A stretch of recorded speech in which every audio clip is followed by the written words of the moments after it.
Welcome back to part 2 of our delicious conversation with Scott Jeffrey Miller. He's the author of a brand new book. Amazing is what he is. It's amazing. It's beyond worth.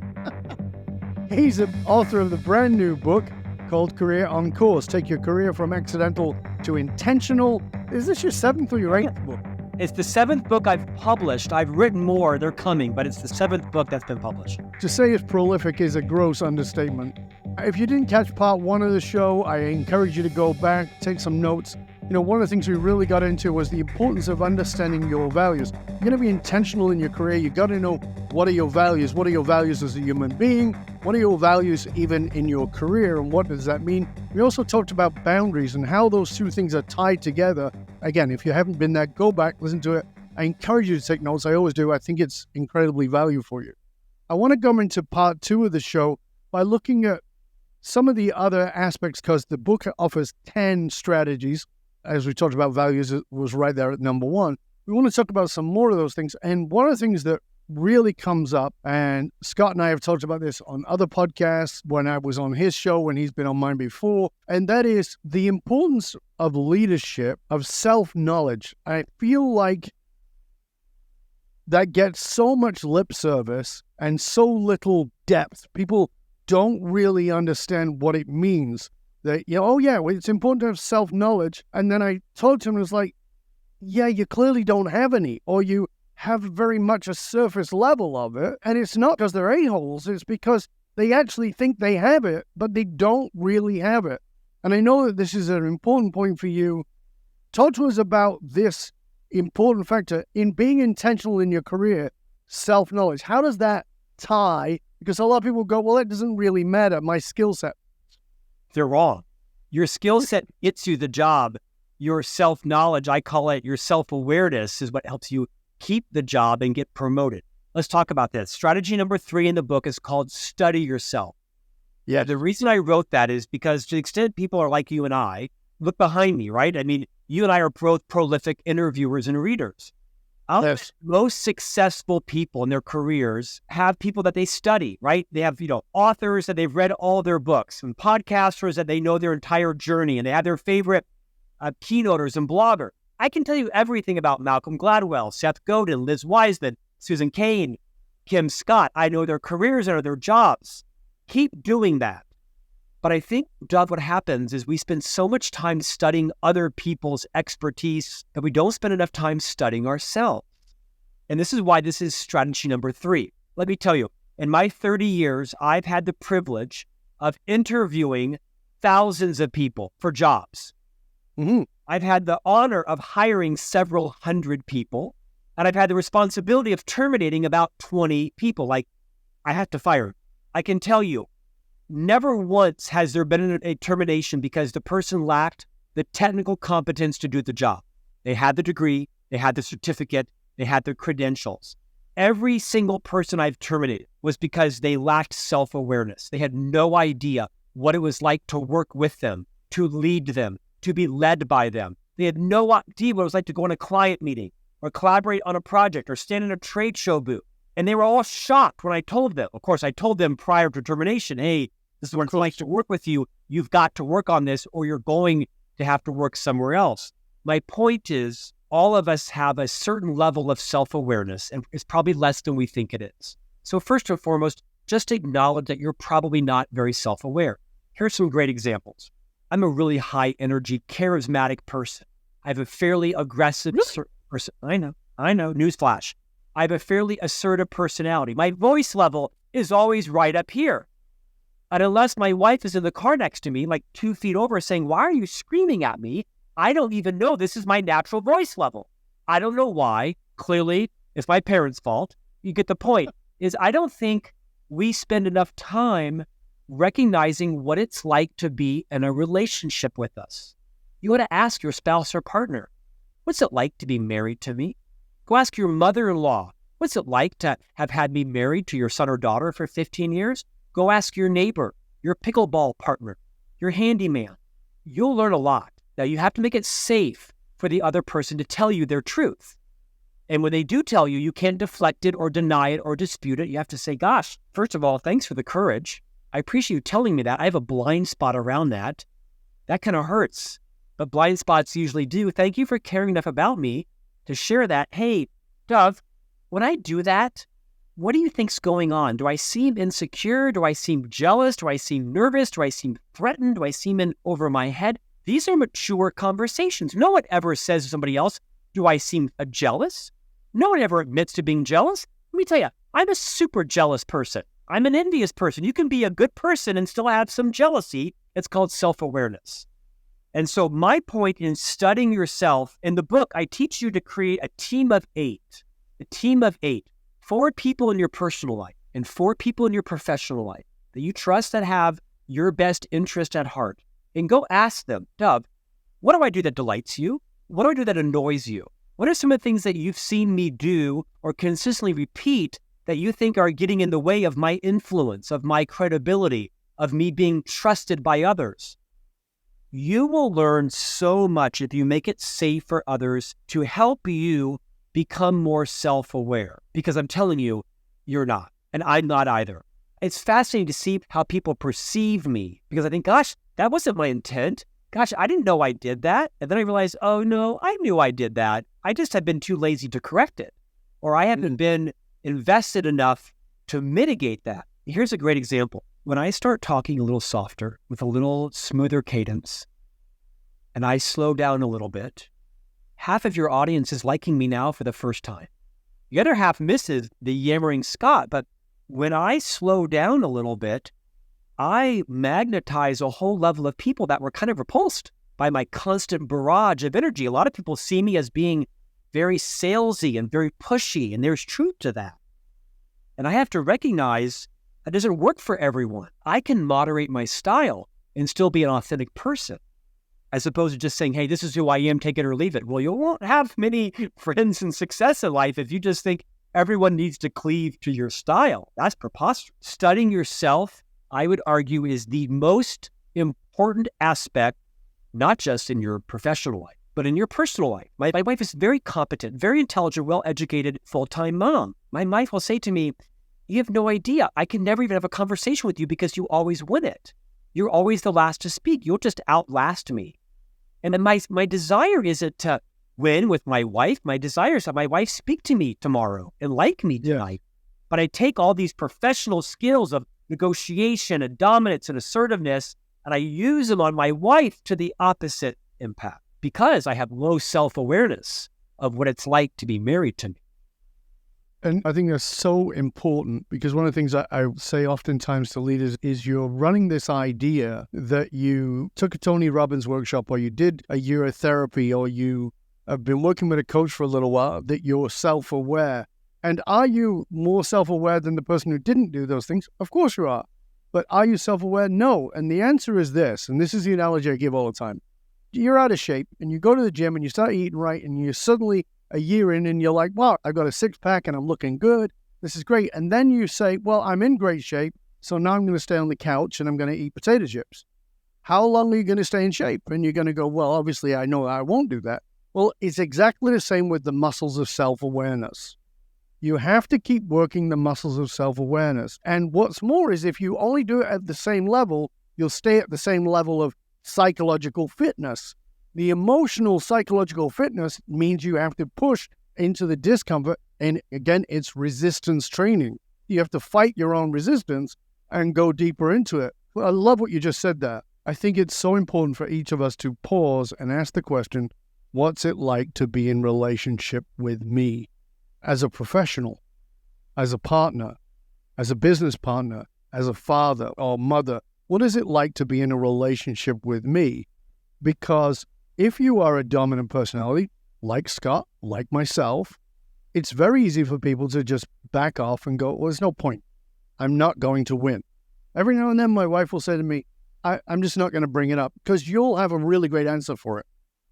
And I go, I will, but it won't necessarily be the truth. That's my own defense mechanism. You brought up something earlier that I think we've got to come back to when you talk about self-awareness. And it's vital. It's an intrinsic part of my work. And that's this, identity. The defense mechanisms you have are protecting an identity you're attached to. That identity is not you, it's the identity you're attached to. and you will build defense mechanisms around keeping it. So if you see yourself as a career go-getter, and I say you're a pushy asshole, you're going to just define yourself as a career go-getter, and you're just going to hold it to that.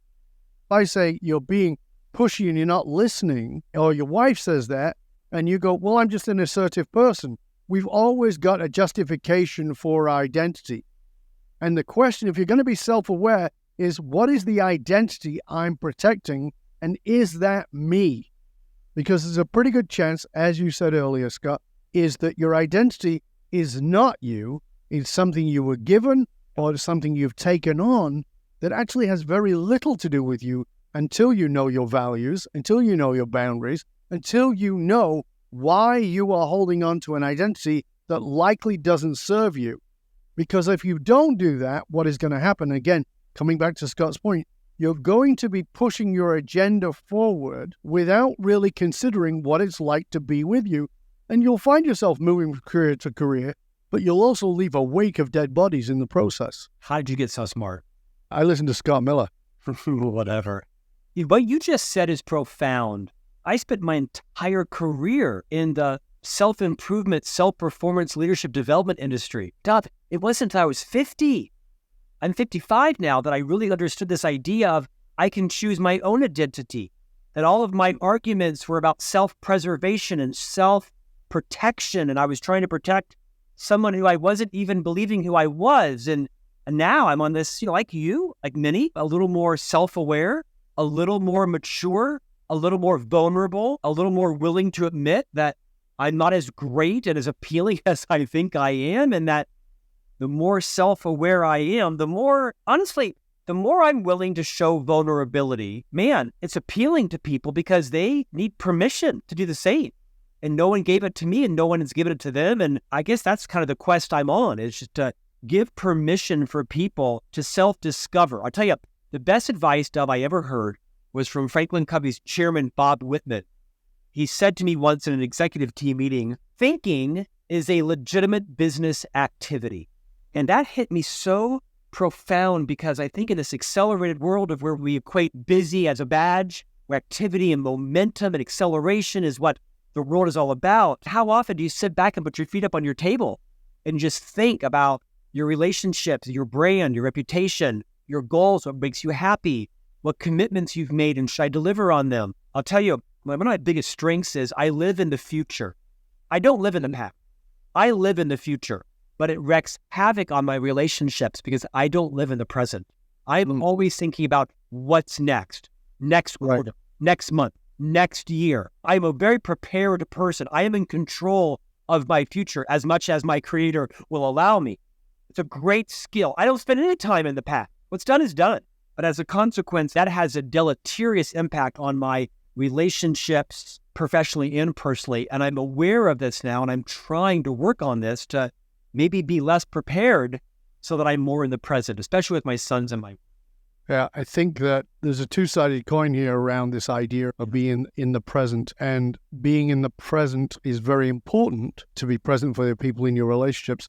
And it's also understanding that being present doesn't mean that you are dismissive of the history or how you've been formed into this identity, which may not be you. Because the key that I heard you really bring up, and I want to reiterate, is relationships. And if a person is career jumping every 20 minutes, you're talking about getting out of this accidental career moves. Every time you change jobs or change careers, there's new relationships to be built. And you may be masterful at building quick relationships, but that's not the same as building deep relationships. Very many people I know are masterful at instant rapport. They build rapport with people very fast, but it's a very shallow relationship. As we're talking about this, Scott, and you've certainly been very vulnerable and open about how you work like that, let's talk about that for the reader of the book. And they're going, yeah, but I am identified as this person, and I am on this career path, and I am doing these things. And maybe it's the resistance you might have had 10 years ago. Talk to us about that person and what you would say to that person. Well, obviously, everyone's in a different circumstance. I need to ask yourself, what is my circumstance? What role does my career play in my life? For some of us, our career is our avocation. For others, it's our vocation. For some of us, it's a means to an end. For some of us, it's our identity. I don't think there is a wrong or right answer. You just need to know, what role does your career play in your life? What do you want your career to do for you? What does it enable you? What kind of independence does it bring you? When you're more clear on your values, then you'll know, is your career on course? Do you even know what the course is? The fourth strategy is to illustrate and recalibrate your long-term plan. I literally teach people how to map out a multi-decade career plan with thinking about the end in mind. That was Stephen Covey's second habit of the 7 habits of highly effective people. Begin with the end in mind, not a new idea. But instead of forecasting, I have people backcast. Think about where you want to be 10, 20, 30 years from now. Is it the CEO?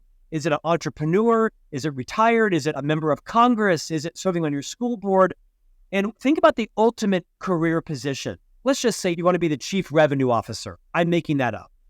Yes. Then I have you backcast. Okay, so to be the chief revenue officer, you probably need to be a EVP and an SVP and a VP and a director and a manager. You probably need revenue experience and supply chain. You know how to read a P&L. Probably I need to have some operations or international experience. You need to be able to hire and fire, encourage and coach and have tough conversations. You get the point. And so I really encourage people to think long-term. Your career may be on course right now, but I am obsessed with not just teaching people to think about what's next, but instead to think about what's after what's next. Don't just think about what's the next job promotion, what's next in the organization, but map out strategically, where would I like to be and why? What will that do for me? And then plan backwards. What are all the talents and all the skills you need to master along the way with each of those roles so that your career is on course? The whole book, my obsession right now is helping people take control of your career because, like I said in the opening, have a plan or be part of someone else. Have a plan or be part of someone else's is not new, but it is important. When I wrote Fiercely Loyal, I said there that when I entered the workforce, it was a 40-year question. Then it became a 4-year question. I think in many ways it's quicker than it's ever been now. And people want to gain as many skills as they can. I think that's why they job hop a lot. That generation job hop a lot because they want to get more skills. But there's a cost there. From what I'm really hearing from you is the cost is a lot of the time in the quality of their relationships and that there's not enough time to get to know yourself. So that is a genuine argument, is there's not enough time. Now, I know that's not a new argument, but it's also maybe potentially truer than ever in the context of things are moving so fast with AI and with technology, et cetera, et cetera. So when you talk about studying yourself and getting your values right and looking at not where you're going next, but where you're going after that, does the book lay out ways for people to actually take those steps? Because everybody wants the magic bullet now, and we don't want to wait. Here's what the book does do for you. It makes you think more strategically about your career long term, right? In terms of what is the reputation or brand you want to create for yourself? And is it the one that others currently experience with you? How are you leading your leader? How are you digging your well in terms of your network before you're thirsty? How are you disrupting yourself before someone else disrupts you? You will lose your job. Industries will collapse. Companies will fold. How agile, how emotionally nimble are you around making sure that you're building a network of people? The odds that you know the person you're going to work for in the future are fairly low. But the odds that you know the person who's going to get you your next job are fairly high. And so I would be thinking about, how are you managing your relationships? What is your brand? Is it intentional or is it kind of haphazard? How are you at developing not just the talents you want to learn, but the expertise? For me, political capital is still much more valuable than nuanced expertise. Most of us will in our careers not have coercive or utility power. What we will have is principle-centered power. When you go into a room and your title doesn't allow you to say, do it because I said so, or you have to work cross-functionally with other teams in the company, people are going to follow you because of your character and your competence and your trustworthiness and your reputation, your ability to speak persuasively, your ability to admit when you are wrong, your ability to be collaborative and not always be right. These are relationship skills that is your superpower. It's your principle-centered power. This is what's going to build a great career. Yes, if you know AI, great. Yes, if you have a PhD in quantum physics, I can't do that job. But quite frankly, I probably could become the CEO of a quantum physics company because I know how to build culture. I know how to pollinate people's genius. I know how to align systems. I know how to admit when I'm wrong. I know how to have high courage conversations. These are power skills. Everybody needs your hard skills. They used to be called soft skills. Now they are power skills, which are soft skills. This is where your future influence is going to come from, is your ability to strategically manage your career while at the same time recognizing you have improvement in your relationship skills. I'm a stutterer. Imagine how hard it is to be a persuasive communication with a speech impediment. I'm uncomfortable with silence. I like to move things along. I'm a very impatient, impulsive, and productive person. Those actually are pretty good strengths in certain areas of life. Horrible relationship strengths. I have to be very thoughtful around calibrating. Am I checking things off a to-do list, or am I actually building trustworthy relationships where people won't get burnt out, where I won't burn them out, where they feel comfortable saying, hey, Scott, is this urgent or is this important? Is this really a priority? Because all 12 things in the last hour seem to be of equal urgency. That's how people burn out, and you burn other people out. At the end of the day, all you took away from this conversation is two things. One, what are you doing to study yourself and build your self-awareness? And have you realistically written out your values and understood, is my career plan in alignment with these? And am I self-aware enough to build the relationship skills to make that happen in a culture that values me? Kind of simple. It's hard, but it's simple. Simple, not easy. So tell us, because you are always 2 or 3 or 4 steps ahead of the conversation. So tell us what's next for Scott. You're feeding the beast. Well, as I mentioned, and you mentioned very graciously, my current book out is called Career on Course. And I'm launching a new podcast March 1st called Career on Course, where I'm interviewing over the course of a couple of years, 500 people to really know what it's like to be a patent attorney, an orthodontist, a massage therapist, a chemical engineer, a wind turbine technician. So I'm interviewing every career out there and asking them 24 questions you could deeply understood. Do I want to be a phlebotomist? Do I want to be a commercial airline pilot? Do I really want to be a mechanical engineer? So I'm excited about the new Career on Course podcast. It'll become, I hope, the world's go-to source to really understand, should you go to law school or should you not? And then I have a couple more books in development in the Mess to Success series. I'm writing Communication Mess to Influence Success. With my oldest son, I'm writing Parenting Mess to Launch Success. Thank you, sir. My next release will be Power Skills. I've curated about 23 power skills known as soft skills that every leader needs for their team members to master. As you know, I continue to co-own a talent speaking and literary agency that is exploding on all sides. And so all that is second to keeping my marriage together and raising these 3 young boys. And that's a tough thing that I make 2 steps forward and 1 step back every day. Well, you asked. Yeah, I did. People talk to me about how do you get all the things done you do, Darvin? You're a machine, blah, blah, blah. And I am a lazy bastard compared to you, Scott. Not true. Not true. My wife is the backbone of this enterprise. To her horror, she's on her 5th load of laundry today. She's packed lunches. She's picking up boys to go to church class and then to tennis lessons. And so my wife allows me to be more productive. Hopefully I'm producing better quality than I am quantity. I tend to like to judge myself by quantity for some reason, and I need to be more refining around the quality of my contribution. It kind of haunts me, and I'm at least self-aware about it and making some incremental progress. And as you said, it's not possible with that.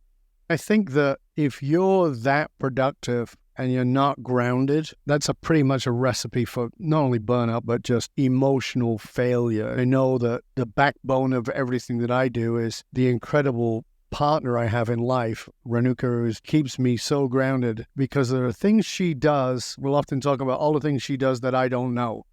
And certainly there are things I do that she is not aware of, but most of it she is. but there are things that she's got in place that allow me to tear through life at 10,000 miles an hour.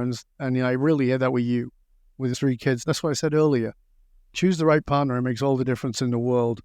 And the only way to do that, as far as I'm concerned, is to really know your maxims, know what the deeper values are for your life, have great boundaries around that are for you, not for others. Those are rules that are for you, so that you can have self-awareness, that you can, as you said, Scott, study yourself so that you know where you're going and how you want to get there, and taking those several steps ahead. This has been a great, great conversation. Always a fabulous conversation with you, my friend. Thank you so much. Thanks for all that you add. I want people to find out where they can discover more about you, find out about the new book and the 42 other books and your podcast and the new podcast and all the resources that you have. Please tell everybody where they can find you. So you can visit scottjeffreymiller.com. All of my books are with every platform, book retailer, audio, video, digital, and print. Yes, I have video books. You can actually watch my books in video. As Dove and I have laughed about earlier, my wife says I'm overexposed. You can find me on TikTok, Instagram, YouTube, Facebook, LinkedIn. I post daily, multiple times a day on most of those platforms, and would love to have you pick up copies of my books and subscribe to my podcast. Right now, it's the Franklin Covey podcast on leadership with Scott Miller, where Dove has been a guest, and he will be again in the future, no doubt, and honored that you shined your spotlight on me today. Truly appreciate it. Thank you, Scott. It's been a pleasure and honor. And for you, dear listener, I encourage you to not just listen to this, but to take notes. Go back, listen through it, take notes, look at what it is you can learn. Because those who control the meaning for the tribe also control the movement of the tribe. And remember, you're the leader of your tribe, of you, first and foremost. Like Scott said, study yourself. Leaders who are committed to positively shaping the political and business landscape know that they must tap into what drives human beings. And you can tap into that groundbreaking work by understanding your emotional source code. I am Dov Baron. I show businesses, leaders, and teams how to harness their emotional source code to move their tribe, because unified, actualized meaning is the single monolithic difference between mediocrity and greatness for individuals and companies. Remember, we need your help in staying relevant, so please go to wherever it is that you listen to the podcast from and do us a favor. It really helps if you rate, review, and subscribe to the show. And if you are a regular listener, big thank you to you for making the show so big and so popular, and we couldn't do it without you. Till next time, stay curious, my friends. Stay curious about whether you are accidental or on purpose when it comes to your career.